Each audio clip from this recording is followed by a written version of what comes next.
So, with the Chris Chibnall era over, I think it'd be really interesting to do a couple of Chibnall retrospectives. Let's look back on the Chibnall era and see what worked and what didn't. And with that, I think it's important to start with the companions. While we had some characters pop in and out of the era, really we had 4 main companions. Ryan, Graham, Yaz and Dan. So what I thought we'd do today is rank them. Let's go.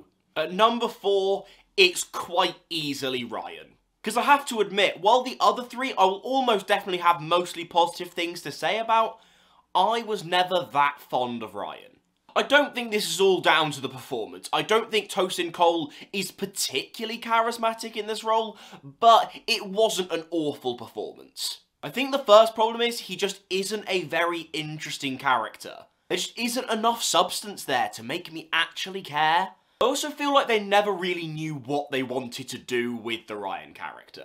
There were moments where I thought they were kind of setting up him and Yaz, yet you also have the ongoing arc with Graham, and you get elements of like the family as well, and Grace, and his dad shows up for a special which is never addressed again. I think this all alludes to the fact I just don't think they ever knew what to do with Ryan, so when Graham left the TARDIS, for example, I thought that was quite moving, but yet I have to admit, losing Ryan didn't really feel like that much of a blow. Next up, let's talk Dan. Also, don't judge me, there's quite a lot of like Halloween-y things still going on, I just haven't taken them down yet. But look, it's Audrey too, and that's kind of cool. Look, Dan is a character I have very interesting feelings towards, because I quite enjoy him as a character. I think a lot of other people have more positive opinions on him than I do. Especially because, as you'll find out, I'm a big fan of Graham, and the Dan character always kind of felt like a not as good replacement for that character. Dan is always fun when he's on screen, and is always enjoyable, but is never given enough to do. After the Halloween apocalypse, he's barely there, and it feels weird. He also always seems to get separated from the Doctor, and never really gets that much time to actually connect with Jodie. Also, the way he just kind of left the TARDIS in Power of the Doctor was so weird.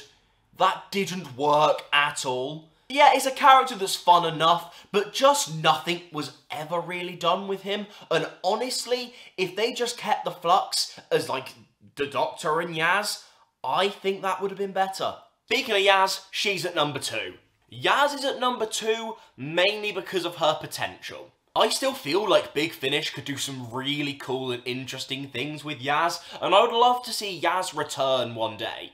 Like, I genuinely think if she wanted to come back, there could be a place for her down the line in RTD2. I've alluded to my opinions on Phasma before, but I'll quickly reiterate them. I'm personally not a fan just overall of the Doctor getting into romantic relationships with companions, but I do understand that Phasma has meant so much to so many people that I have come to support the storyline, even if I don't think it was handled particularly well. I think Yaz as a character definitely grew in depth going forward, and she was always really likeable. But I just wish she had more character development. Yes, this might have meant you had to get rid of Ryan entirely, but I'd have much rather that kind of like you merge the characters of Yaz and Ryan, maybe. That could have worked better, so then we just would have had more time to give Yaz some actual depth. Yaz is definitely a frustrating character, I feel like there was so much there, I just wish she was given more depth, more backstory, just better arcs. Fantastic character that I really think could have done more. But at number 1 for me, it's gotta be Graham. I think for me, when I look back on this era, Graham is just the one element that was just working all the time. I've talked about this before, but I think a great comparison to make here is a lot of Series 2.